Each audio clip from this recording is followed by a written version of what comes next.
Hi, good evening, everyone, and thanks very much for joining us tonight for the launch of my new book, If You Don't Run, They Can't Chase You. My name is Neil Findlay, and I'm the author of the book, who I'm the person who's brought together a collection of inspiring and fantastic stories from people who've been in the front line of the fight for social justice. And tonight we are launching the book, and I hope you'll enjoy our short launch. And we've got a bit of music for you, we've got a bit of chat, and we won't keep you too long, but I hope you enjoy yourself. All of the stories in the book talk about collectivism, talk about people working together to overcome huge issues and to challenge the status quo, challenge the establishment, and bring justice. And justice is absolutely central to the theme of the book. The people who are featured are genuinely heroes, and they have went through huge sacrifice in their life because they have been driven by the truth and a desire to see justice. Not all of the stories are about trade unions, but they do feature quite a bit throughout the book. So to get us underway, we're going to have a song from my good friend Calum Baird, and I thought this was quite appropriate to get us started. Over to you, Calum. Good evening, everyone. I want to say thanks to Neil for having me tonight to perform at his book launch. If you don't run, they can't chase you. It's a pleasure to be here, and I'm really grateful that Neil's asked me to perform. The book is a collection of stories from people who have been part of incredible, astonishing campaigns across the labour and social justice movement. Not all of the stories are necessarily about trade unions, but I thought I'd play this first one as I think it ties in with the theme of the evening very well.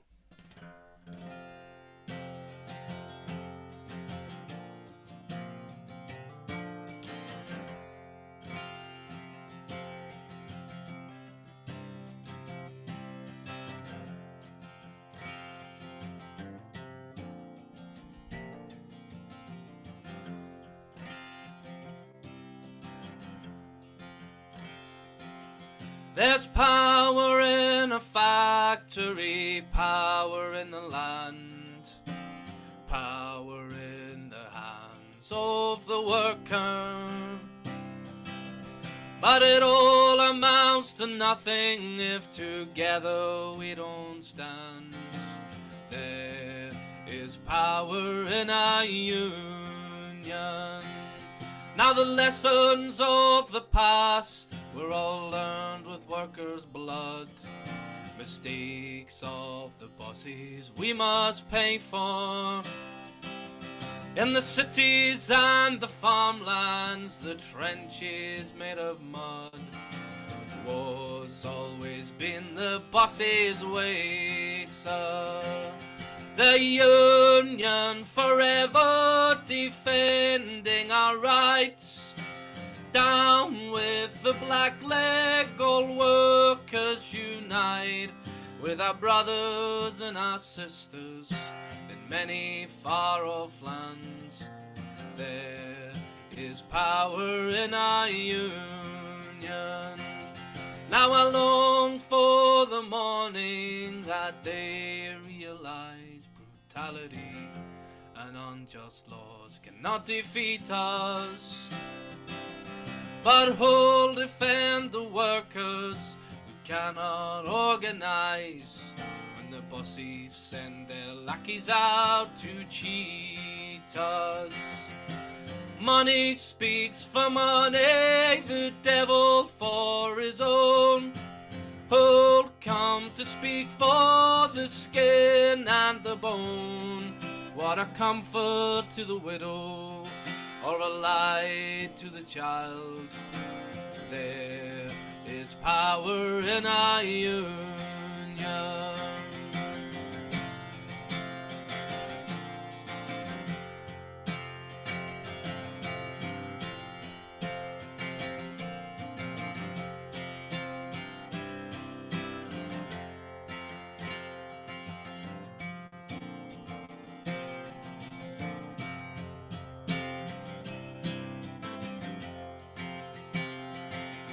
The Union forever defending our rights.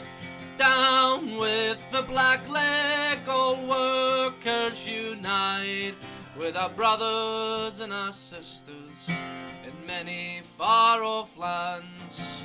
There is power in our union.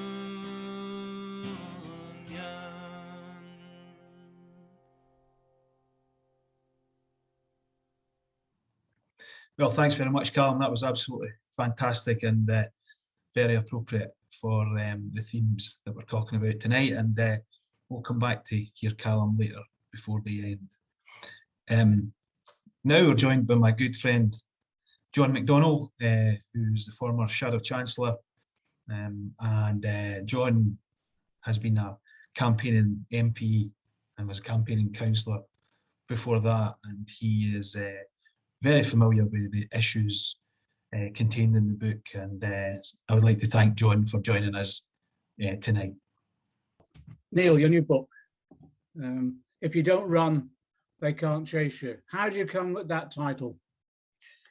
Well, John, actually it's a great quote from an old colleague of yours and comrade, Michael McGahey, who gave that quote to trade unionists and urged them not to run and to stand up and fight for their rights and fight against the employers and fight against the state and the establishment. And I think it's a tremendous quote that very much fitted in with what I was trying to do with the book, and that was to show people from a whole different range of campaigns who refused to run and who stood and fought. And I think the quote is an excellent one.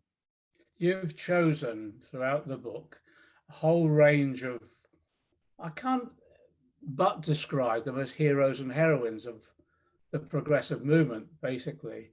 How did you select that range of individuals and their campaigns?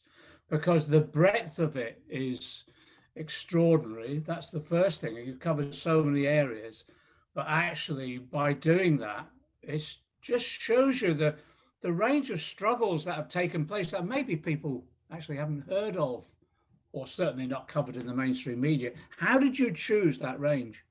Well, it's interesting you mentioned heroes, because that was actually my working title for the book, was just simply going to be heroes, because these people are my heroes. Frankly, that was... None of them will accept that title, will they?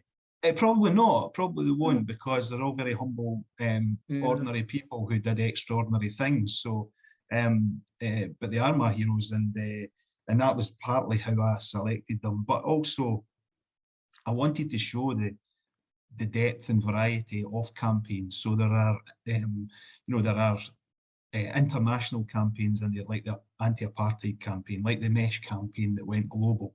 There's local campaigns in there, localized to Scotland, like the Scottish Daily News campaign. And then there's, UK-wide campaigns that went on, like, the Spy Cops campaign and the issues around health and safety and all of that. So it was really to show the breadth of campaign and work that goes on. And I hope that, given the wide range of these fascinating stories, that's what I've captured, that just the breadth of it. What were the criteria that you used? Well, some of it was campaigns that had inspired me, and I hope that if there were campaigns that inspired me, then they would inspire other people. Some of them were because I knew the people involved quite intimately. For example, Jim Swan, who was very heavily involved in British Leyland, when he and I were councillors together, he was my mentor on the council, and just one of the most decent, good human beings I've ever came across. And so, knowing the story intimately and the person intimately was quite important to me for some of them. Others were people, that I didn't know, but, for example, like Terry Renshaw of the Shrewsbury Pickets, I was very interested in that because, I was a bricklayer in the construction industry myself. So it was very relevant to kind of my life and the life of a lot of my pals who I think would be interested in what happened to, you know, an ordinary construction worker and his mates. So a lot of it was about, you know, my personal interest, but also a very great sense of belief that these stories would be relevant to many other people. And there's lots I've left out. I mean, I kind of think this is volume one because, you know, there's major campaigns like the poll tax campaign that I haven't included in this, and you know, I would definitely Timex in Scotland. You know, these are massive campaigns as well that I would revisit if I do a follow up. I think there's another couple of criteria that maybe you haven't mentioned. One is they're mainly campaigns that you've supported personally and got involved in. Two, and this is the other criteria, they're mainly campaigns which many other politicians wouldn't touch with a barge pole. And I think it reflects on yourself that these are campaigns that you've supported when others wouldn't, because maybe they were a bit edgy, a bit dangerous about the vulnerability to attack in the mainstream media and all that. These are all of them, looking through all of them, they're people who in their various forms have been attacked for what they've been doing. Yeah. And often others, and this is why I pay respect to you, other politicians have walked away from rather than stood with them. Mm-hmm. That's part of this, isn't it? Because these are campaigns, I think that's true, that some wouldn't touch. I think there's part of that is true, and I actually recall having this discussion with yourself a while back about, you know, and I put this in the introduction to the book about that you need people who are going to be brave and who are going to put their neck on the line and who are actually going to, in effect, make these campaigns safe for other people to join, because very often the folk who've been involved in these campaigns, initially they've been looked on as, you know, as cranks and conspiracy theorists and you know, exaggerating the impact of what's happening to them. And then once information gets out, once they start to build their campaigns and start to connect with the public and people start to understand what's going on, then they're not seen as cranks anymore. Their cases are seen as, you know, very serious and legitimate cases. I mean, none more so than the, you know, for example, the spy cops thing, which is an utterly extraordinary story, and the lengths that the establishment will go to undermine legitimate democratic institutions like trade unions and, you know, community campaigns. And, you know, people years ago, if you had mentioned to them that undercover police officers would be having relationships with women whilst under assumed identities, you know, they would be living with them for years and then suddenly they would disappear into the night, and all of this would come out years later. You know, it sounds like a kind of Orwellian fiction, but this is actual reality of what's happening now. And actually, you know, I think it's very pertinent to today. We've got, in a month or two's time, we've got COP26 happening in Glasgow. I have no doubt that the organisers of some of the activities and protests around COP will be being infiltrated today by undercover police officers. I think it's fantasy to say they wouldn't be. So, you know, some of these issues are still very, very pertinent to today. The issue there, though, is when you point these things out, it's acceptable to point out them historically, but you're treated as almost paranoid if you then argue that it's still happening today, isn't it, really? Yeah, absolutely, yeah. I mean, one of the things that the people in the book have learned and show in a very inspiring way is not to take too much notice of setbacks. And, you know, campaigns are difficult. They're, you know, you have your ups and downs, and there's often many more downs than there is ups, but you kind of have to just roll back and come back again and bounce back and just say, well, dust ourselves off and say, how are we going to move this on? And I think a lot of people have done that.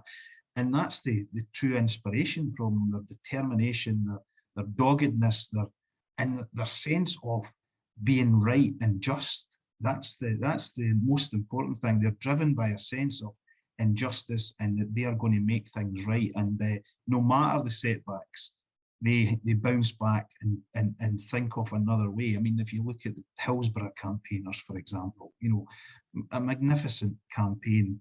The personal tragedy that people have gone through, they could easily have, you know, packed up the tent and just mourned for the rest of their days, but they didn't. They organised and they campaigned, and they ultimately were shown to be right in what they said from the very outset about why their loved ones died. So there's a lot of very inspirational stuff for people and examples of how to be a dogged, determined campaigner, and I hope that people are inspired by them.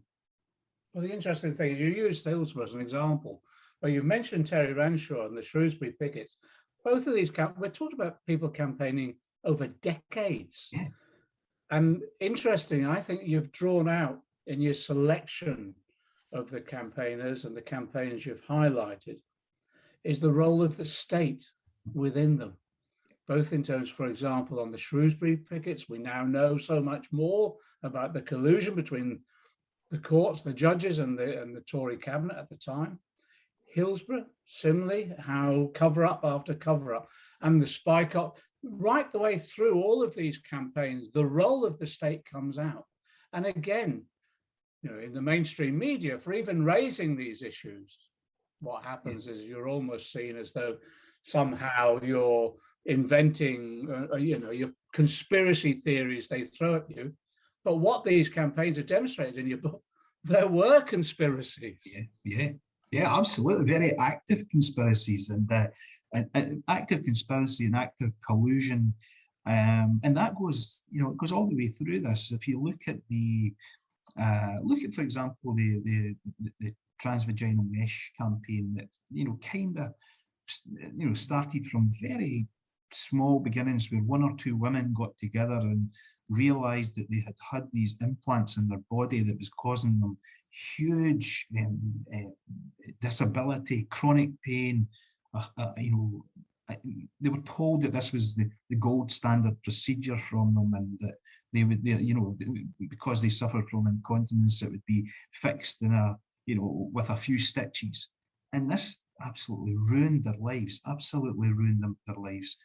And from those one or two women coming together and starting to build the campaign, they were subjected to a coordinated action by some of the most senior clinicians in the country who were involved with some of the most powerful medical companies in the world, who were effectively fabricating research, fabricating evidence, working alongside the likes of the MHRA, who was supposed to be the regulator. I mean, and government being involved, senior advisors to government. The whole thing was a group of people trying to ensure that their positions were maintained, whilst not giving a stuff about the health implications for millions of women, and literally millions of women across the globe. And you know, but again, they knew that right was on their side, and they have been proven to be right, absolutely proven to be right. And that actually, interestingly enough, in that, many of these same clinicians and companies want to bring this product back and end the ban tomorrow. They would bring it back tomorrow because they still think that there's nothing wrong with this, despite all the evidence. You've got in amongst the examples a couple of old friends of mine, the late Maria Fythe and Dennis Skinner. Tell us about them. Dennis Skinner, he's an old mate of mine, so I can say these things.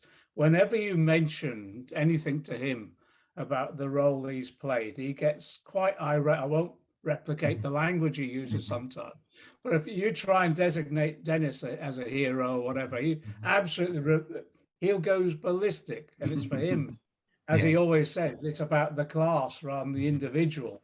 Yeah. But some individuals did play a key role, and I think Maria and Dennis did. Well, it's interesting. With that, I put two chapters in the minor strike because I wanted one from the political perspective and one from a personal perspective. And Alec Bennett, he was the NUM chairman in Midlothian, did give the personal perspective, and Dennis gave the political perspective. And these were interesting because both men are quite hard men. They're tough guys, but it's the first time really that in my dealings with either of them that I've seen them quite emotional, recalling the whole thing, recalling what happened and the role that they played and the impact it had on people around them, and that was quite revealing. And actually, that emotional element of this is quite a theme throughout, because many of the people I spoke to were recalling very, very tough times and the impact it had on them personally. And I saw, Mark Lyon, who was involved in the Grangemouth dispute, was the same. I saw him physically change before my eyes during the interview I had with him, which was quite something. But Dennis was on very good form. I met him in the House of Commons. We sat down for a couple of hours and spoke. One of the things that I found, remarkable was that when we got chatting, was that he said he did over 300 public meetings in that year, going around the country, fundraising. He said his role was to try and keep morale high and try and boost the campaign and do whatever he could, because in a sense it was his duty to do that. He was elected as a minors MP, and he was going to do all that he could. And there's a couple of funny bits in it as well when he was being driven to Bournemouth by one of his constituents who was, I think he was a revolutionary communist or something like that, and he had his kid with him, and the wee boy on the way back to London said, Dad, can we go in to see Buckingham Palace? And the guy said, Buckingham bloody Palace, you sit down and shut up. And anyway, as they got nearer and nearer, the wee guy said, Dad, turn that in there, we'll go and see Buckingham Palace. And he said, I told you before. He went, no, we can go in and break the windows. And Dennis says the guy thought the wee guy was a monarchist, but actually was as sound as a pound. So there. But and Maria was a character and a half. I mean, she sadly passed away not long after I spoke to her, but she was just very interesting, because all through her life has fought for women's rights and equality and justice. And when she was elected, and I think it was 1987, she was the only Scottish Labour MP amongst 50 elected. Imagine that, John, 50 Labour MPs elected in Scotland. What happened to that? But anyway, she was the only woman out of 50. And talking to her, she reflected on how all through her political life she's challenged sort of male domination in politics. She's challenged inequality in terms of recruitment practices, and she was one of the first actually to be campaigning on the activities of the Economic League, and which eventually became the blacklisting scandal. So Maria was a great character, and she was very well loved within the Labour movement, indeed the wider political world in Scotland, very well respected across parties, and greatly missed. There is a running theme, you're right about this. These are all people who were ahead of their time, weren't they? They were all people who saw an injustice, understood how that injustice brought about, and then had to explain it to the rest of, first of all, and then to others as well. Yeah. You put Brian's piece in, you've got Brian with regard to Mandela and me. How was that conversation? Oh, Brian Fillon, he went on to be I think he was the vice principal at Glasgow College, Brian. He's a geologist by profession, and a fascinating man to listen to. I could have sat in his house for days listening to him. He's just someone who, the minute you speak to him, oozes integrity and decency and honesty. And he spoke about his early life. He was as a student involved in the Communist Party, and then they asked him to get involved in some of the solidarity campaigns that they ran, and eventually he came back to Scotland. He'd been living in London, came back to Scotland, and he started to organise the anti-apartheid campaign in Scotland, and which basically was, you know, half a dozen people in his front room of his house, and it would sort of rise and fall, and, you know, in popularity or people coming on board as events ebbed and flowed in South Africa under apartheid. But they were involved in all sorts of stuff. I mean, I think if he kind of hinted at some of the roles he played in organising things, like there was some guy they recruited who set up a fake safari in South Africa, which eventually was taking people across the border and taking supplies across the border to the ANC, and under the guise of it being a safari and all this stuff.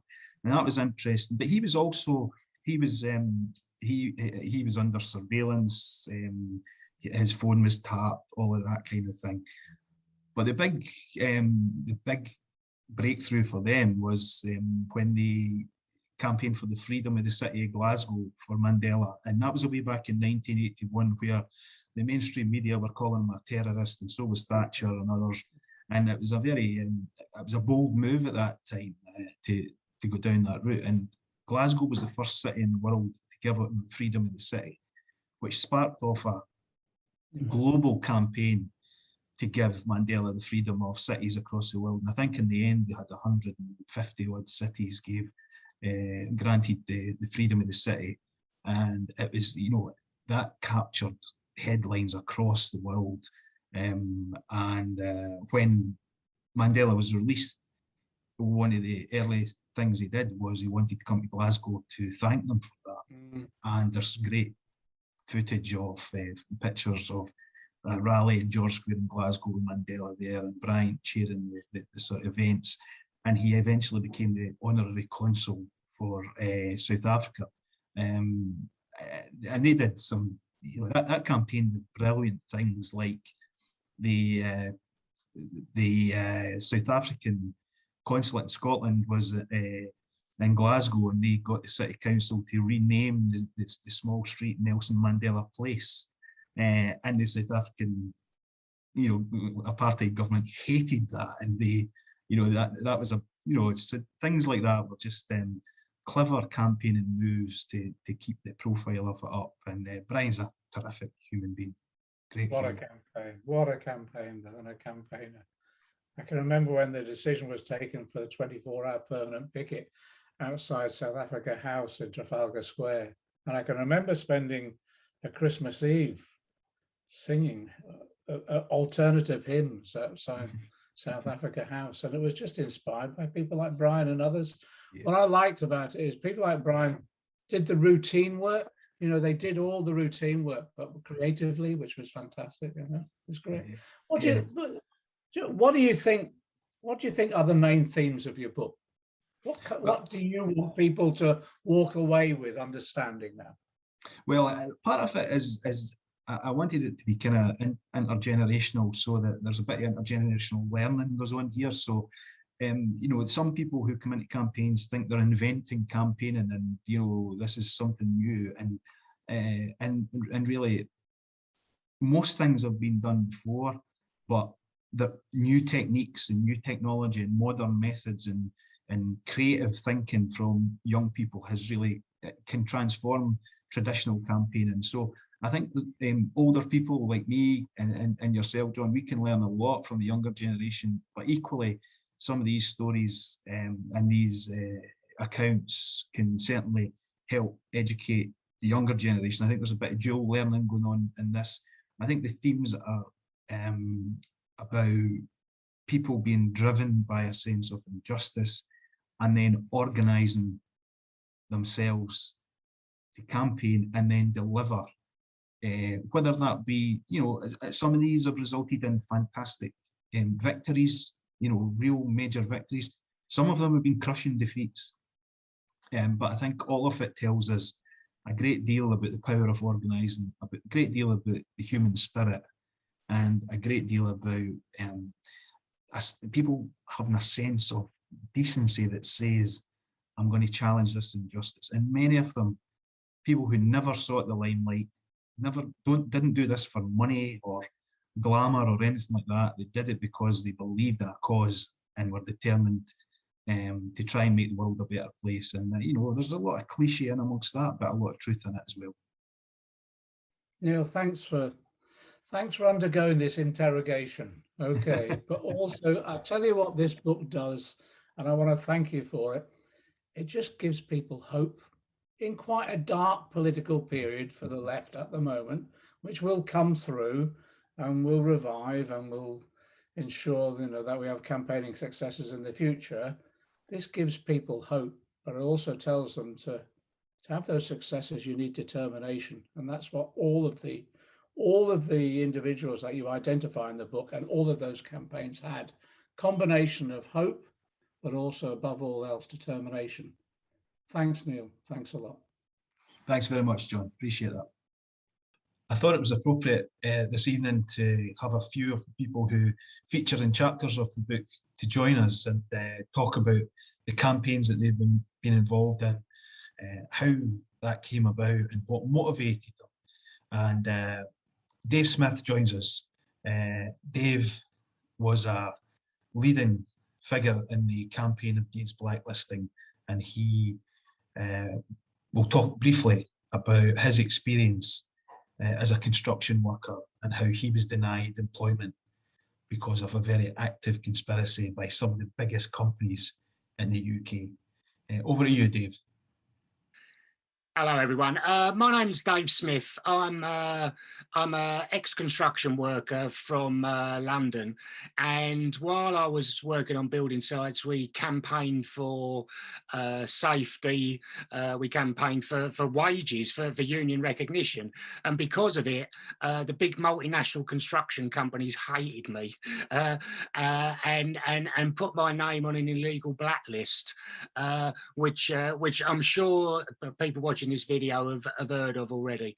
But it wasn't just me, it was thousands of honest working men and women who were basically just standing up for workers' rights, for their co-workers, you know, for getting things like, you know, basic toilet facilities, a canteen, not having to, you know, work with asbestos unless you had proper people coming in to dispose of it.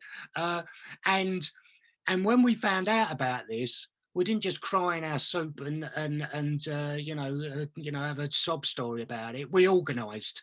You know, we were trade unionists to start with, and we organised a campaign. And in the years since we found out about it, we've got new law introduced. There's been a High Court case. There's been cases went to the European Court of Human Rights. There's been a select committee investigation. And because we also exposed the facts that the British political police units in Special Branch and Special Demonstration Squad were also spying on us, there's now a public inquiry in which spying on trade unions is part of the public inquiry into undercover policing.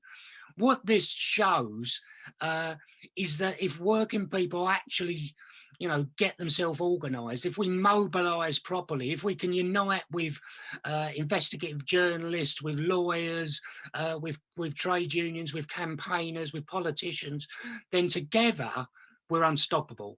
They tell us that, you know, protesting makes no difference, that you can never, you know, beat what's happening in neoliberalism at the moment. But it's just not true.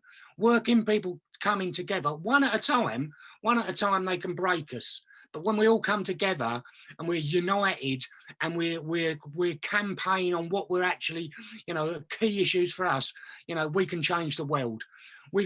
We've had a big success in blacklisting. It's never going to be over because it's still got, you know, capitalism and big business is still going to, you know, use their, you know, hidden methods against working people trying to fight up. But if we can do it, then other campaigners can do it. And actually, the working class united, the Labour movement united, not just fighting for better pay and better terms and conditions, but as bigger part of a bigger social movement for better change and for working people across the globe can genuinely make a difference. Thanks for listening to me.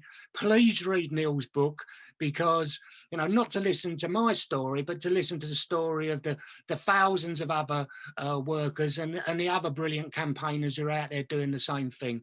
I think Neil's book is a great initiative and should be read by people up and down the country and in fact all around the world. The Labour movement needs political education at the moment, and thanks for the invite for this. Good luck in the book launch. Well, thanks for that, Dave.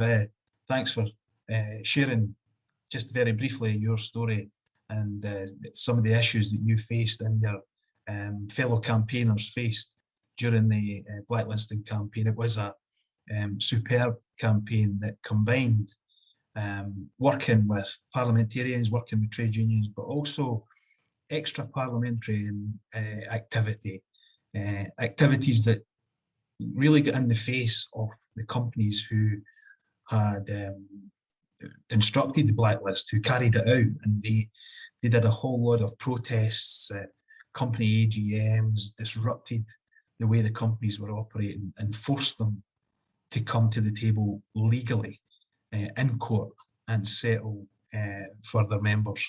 It was a hugely inspirational campaign, but it does not hide the years of suffering and pain that people like Dave and his family experienced because of the blacklist. Thanks for joining us, Dave.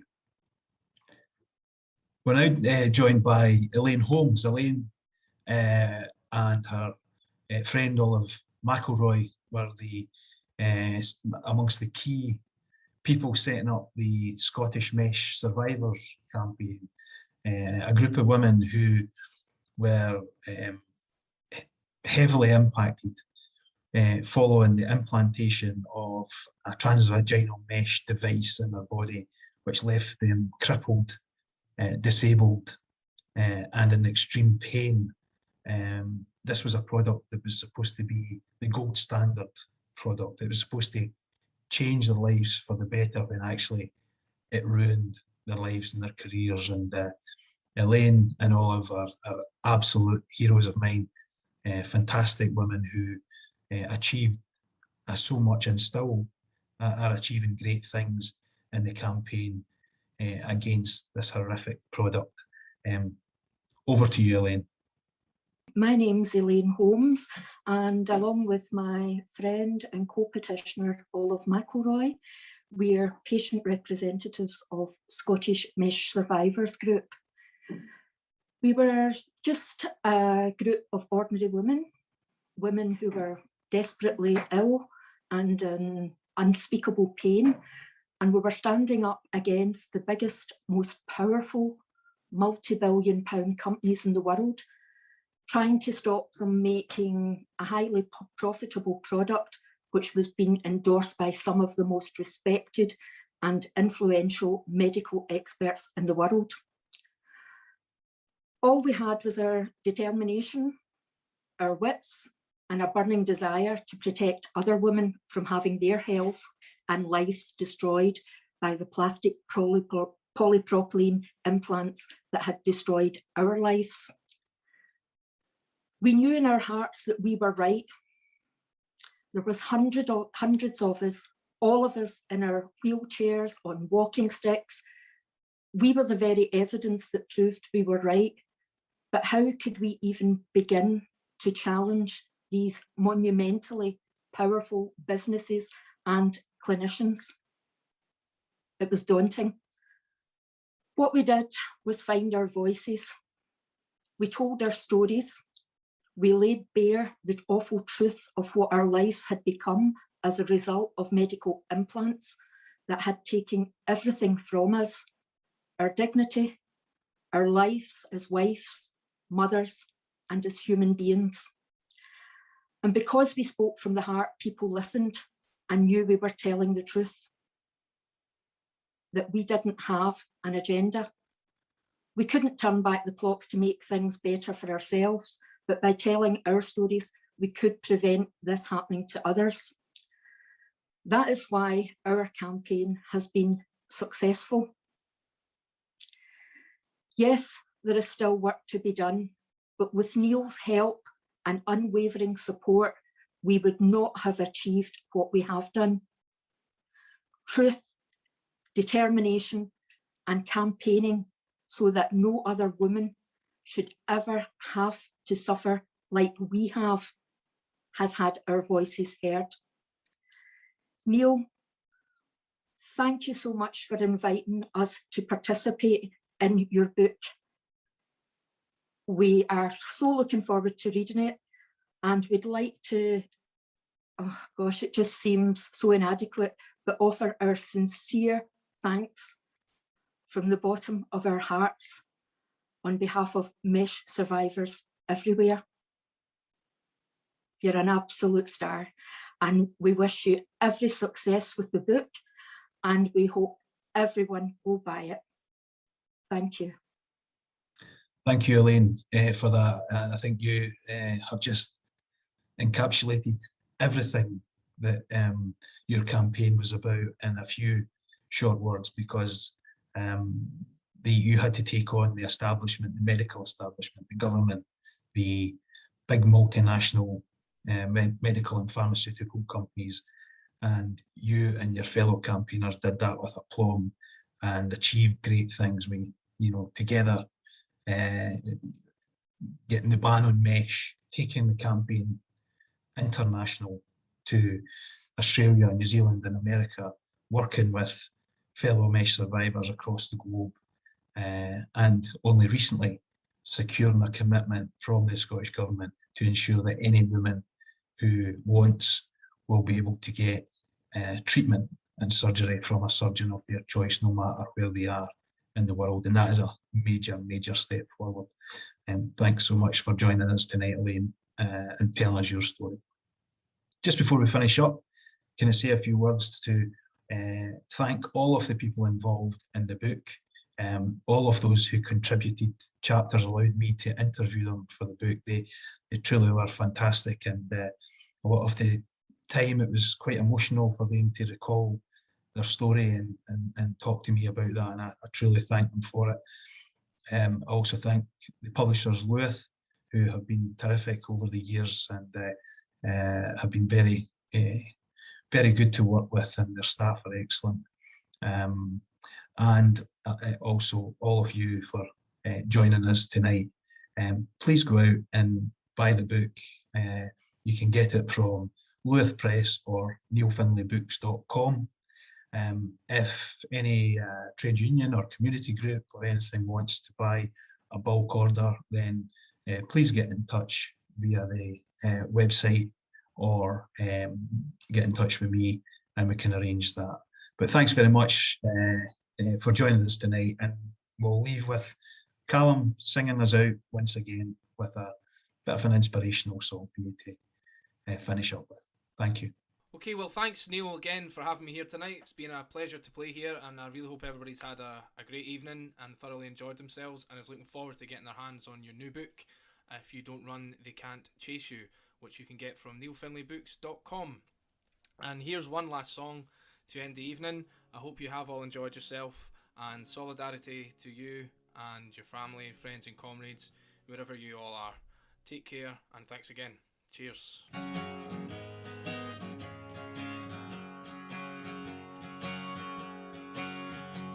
When the union's inspiration through the workers' blood shall run, there can be no power greater anywhere beneath the sun. But what force on earth is weaker than the feeble strength of one? For the union makes us strong. Solidarity forever, solidarity forever, solidarity forever, for the union makes us strong. Is there aught we hold in common with the greedy parasite who would lash us into serfdom and crush us with his might? Is there anything left to us but to organise and fight? For the union makes us strong. Solidarity forever, solidarity forever, solidarity forever, for the union makes us strong. It's we who ploughed the prairies, built the cities where they trade, dug the mines and built the workshop, endless miles of railroad laid. Now we stand outcasting, starving, miss the wonders that we made, but the union makes us strong.